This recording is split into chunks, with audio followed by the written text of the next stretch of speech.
ସବୁ ପ୍ରକାର ଶାସ୍ତ୍ରରେ କହିଥାନ୍ତି ଯେ ଦାନ କରିବା ମହାପୁଣ୍ୟ ହୋଇଥାଏ। ଆଉ ଏମିତି ବି ଲେଖା ଅଛି କି ଦାନ କରିବା ଦ୍ୱାରା ବ୍ୟକ୍ତିର ସବୁ ପ୍ରକାର ଇଚ୍ଛା ପୂରଣ ମଧ୍ୟ ହୋଇଥାଏ।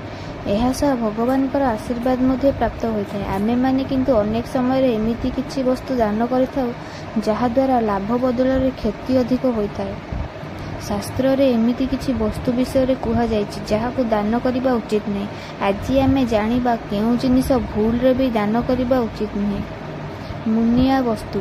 କୌଣସି ମୁନିଆ ବସ୍ତୁ ଯେପରିକି ଛୁରୀ, କଇଁଚି ଓ ଏପରି କିଛି ବସ୍ତୁ ଭୁଲରେ ବି କାହାକୁ ଦାନ କରିବା ଉଚିତ ନୁହେଁ। ଏହାଦ୍ୱାରା ଘରର ସୁଖ ଶାନ୍ତି ଭଙ୍ଗ ହୋଇଥାଏ।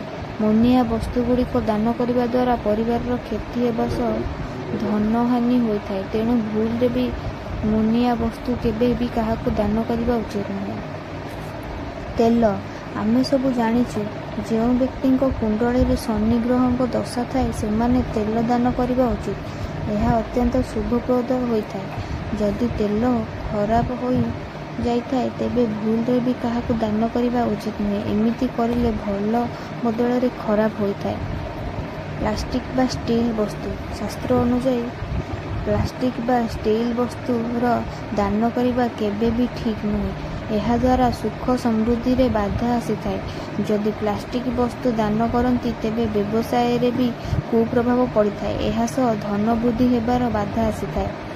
ଅନ୍ନ। ଶାସ୍ତ୍ର ଅନୁଯାୟୀ ଅନ୍ନ ଦାନ କରିବା ସବୁଠାରୁ ବଡ଼ ପୁଣ୍ୟ କାମ ହୋଇଥାଏ। ଜାଣି ରଖନ୍ତୁ, ବାସି ଖାଦ୍ୟ କେବେ ବି କାହାକୁ ଦାନ କରିବା ଉଚିତ ନୁହେଁ। ଏପରି କରିବା ଦ୍ୱାରା ଘରର ସଦସ୍ୟମାନଙ୍କର ସ୍ୱାସ୍ଥ୍ୟ ଖରାପ ହୋଇଥାଏ। ଯଦି ଏବେ ବି କାହାକୁ ଅନ୍ନ ଦାନ କରୁଛନ୍ତି ତେବେ ବାସି କରନ୍ତି ନାହିଁ। ଝାଡ଼ୁ। ଝାଡ଼ୁକୁ ମା ଲକ୍ଷ୍ମୀଙ୍କ ପ୍ରତୀକ ଭାବେ ବିଚାର କରାଯାଇଥାଏ। ଏଥିପାଇଁ କେବେ ବି କାହାକୁ ଝାଡ଼ୁ ଦାନ କରିବା ଉଚିତ ନୁହେଁ। ଏମିତି କରିବା ଦ୍ୱାରା ମା ଲକ୍ଷ୍ମୀ ରୁଷ୍ଟ ହୋଇଥାନ୍ତି ଓ ଗୃହ ଛାଡ଼ି ଚାଲିଯାଆନ୍ତି। ଏହା ସବୁ ଗୃହରେ ଟଙ୍କା ପଇସାର ଅଭାବ ଦେଖାଦେଇଥାଏ।